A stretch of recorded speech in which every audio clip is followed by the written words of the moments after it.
There was a time when social media was just something you checked once in a while, a place to see a few photos, talk to a friend, laugh at a meme, and then go back to your life. But somewhere along the way, the roles quietly reversed, and now it feels like social media is your life and everything else is just a break you take between scrolls. You wake up in the morning, and before your brain is even fully awake, your hand reaches for your phone automatically.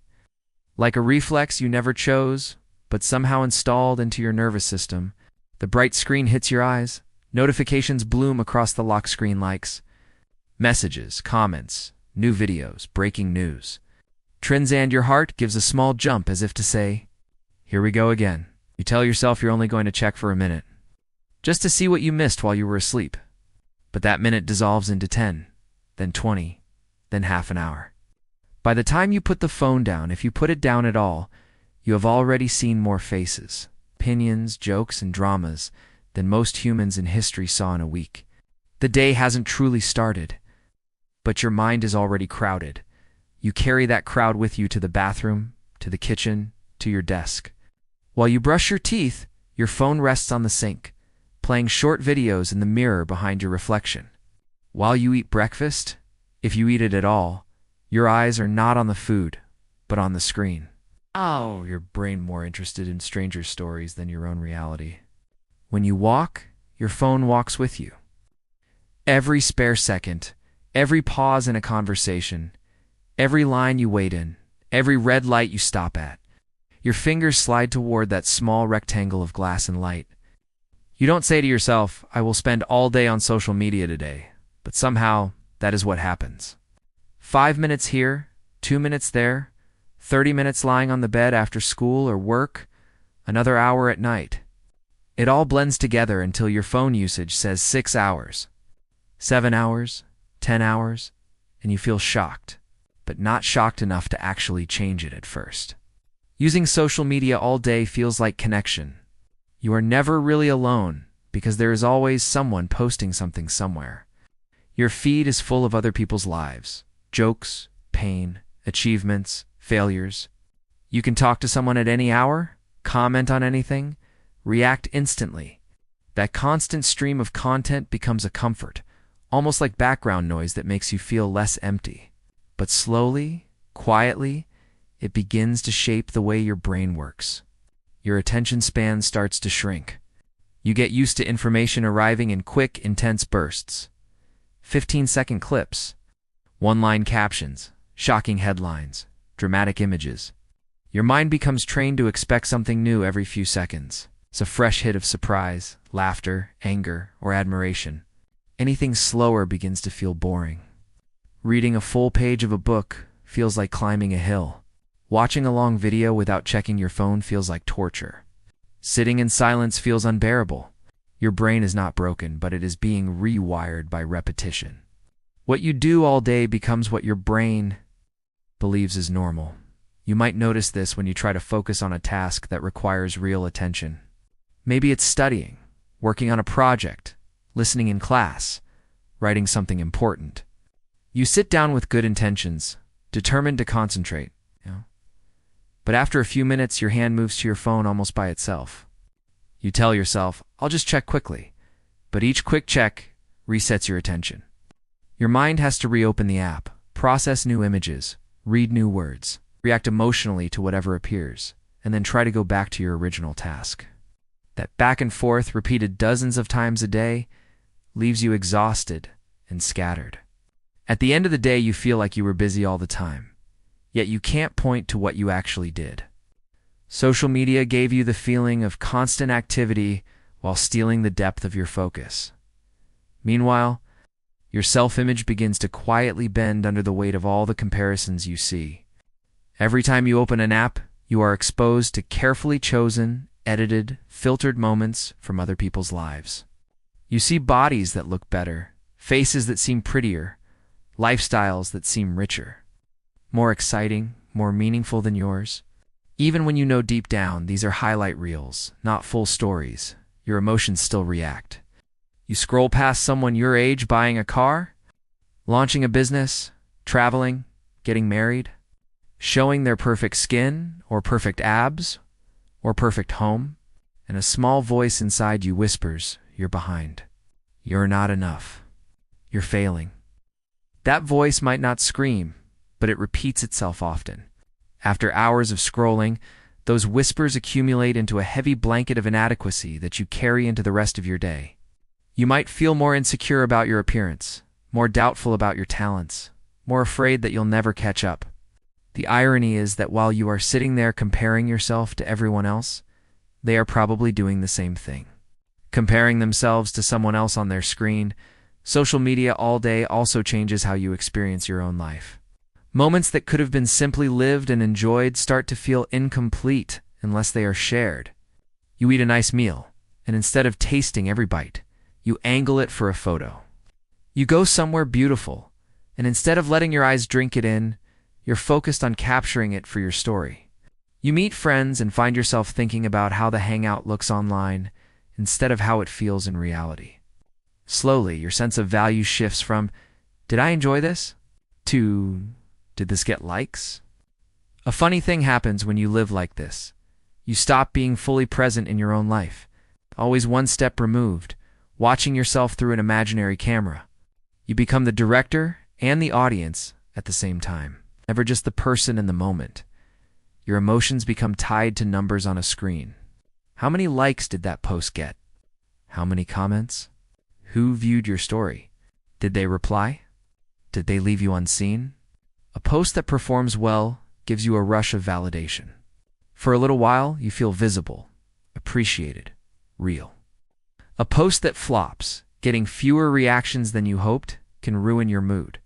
You start to wonder if people don't care about you, if you're boring, if you did something wrong. When your self-worth attaches itself to such unstable random metrics, your mood becomes unstable too. It's like putting your heart on a roller coaster every day and letting strangers control the controls. Then there's the constant emotional roller coaster that comes from being exposed. Too much information? When you use social media all day, you're not just seeing your friends' photos. You're also absorbing news, conflicts, arguments, tragedies, opinions, and dramas from every corner of the world. Your brain was never meant to carry the weight of so many people's problems and fights in one day. You might find yourself feeling angry, scared, or sad about things far beyond your control. And while it's important to care, it's also important to recognize that your nervous system has limits.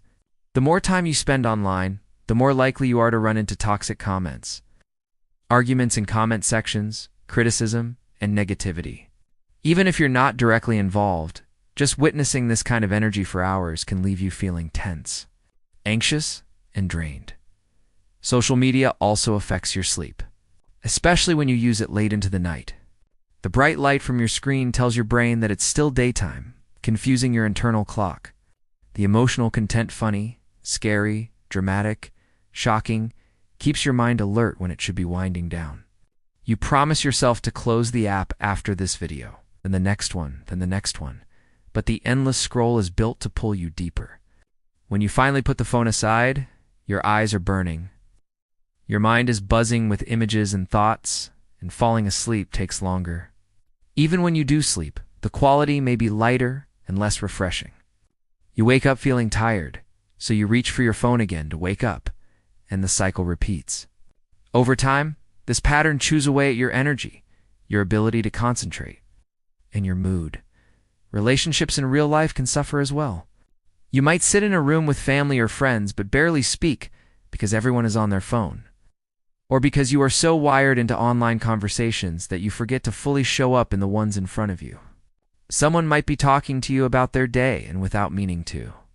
Your attention drifts back to your screen when it vibrates.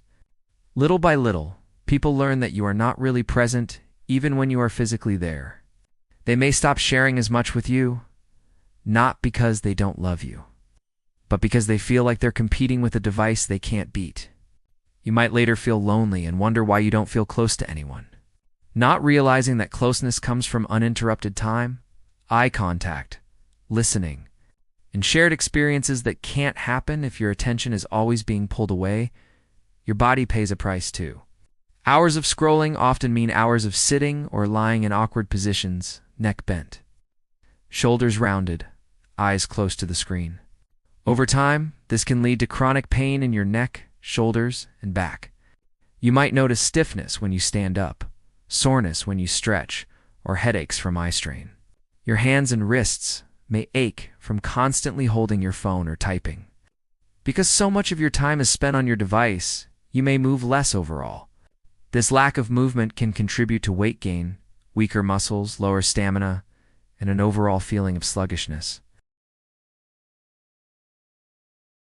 You might say you feel tired for no reason, but your body has plenty of reasons: lack of movement, lack of sleep, constant mental stimulation, and poor posture. When you live inside social media all day, your sense of who you are can become blurry. You are constantly bombarded with other people's identities, who they are, what they believe, what they do, what they love and hate. It's easy to lose track of your own opinions, tastes, and values in that storm. One day you want to be like this influencer, the next day like that one. You might start talking like the people you follow, dressing like them, thinking like them, without ever stopping to ask yourself, what do I actually like? What do I actually believe? Who am I when I'm not watching anyone else? It's not that inspiration is bad. It's that, without space, away from the noise, you never get to hear your own voice clearly eventually. There may come a moment where you look around your room and realize that a huge chunk of your life is happening inside your phone instead of outside it. You notice that your strongest memories from the last month are not things you did, but things you saw. A trending dance, a viral argument, a meme that made you laugh, a drama between people you don't even know. Meanwhile, real opportunities, learning a skill, building something, creating art, having deep conversations, exploring new places, improving your health have all been pushed to later because right now is always swallowed by the scroll. This realization can hurt, and sometimes the hurt makes you reach for your phone even more. To escape from feeling it, the good news is that you are not trapped forever in this pattern. You trained your brain for constant social media, and you can train it back. That doesn't mean deleting every app and disappearing from the internet unless you truly want to. It can start with noticing. Noticing how you feel after 2 hours of scrolling, noticing that your neck hurts, that your eyes burn, that your mood is lower, that your thoughts are more chaotic. Noticing that when you put your phone away for an hour and focus on one thing in the real world, cooking, walking, reading, talking to someone, you feel a different kind of calm. Your nervous system, which has been running at high speed with every notification, finally gets a chance to slow down. You don't have to hate social media to protect yourself from its worst effects. You just have to remember that your time, attention, and mental health are more precious than any app. Social media can be a tool, a way to learn, to connect, to share your work, to laugh. But using it all day, every day, turns that tool into a trap. You only get one life, one brain, one body. None of the platforms you use will be there to comfort you. You realize you've spent most of your youth looking down instead of looking up. The likes will fade, the trends will change, the algorithms will move on. The only constant in all of this is you, sitting there with the choice, every single day, to either live mainly through a screen or to gently take your attention back and start living more in your own story.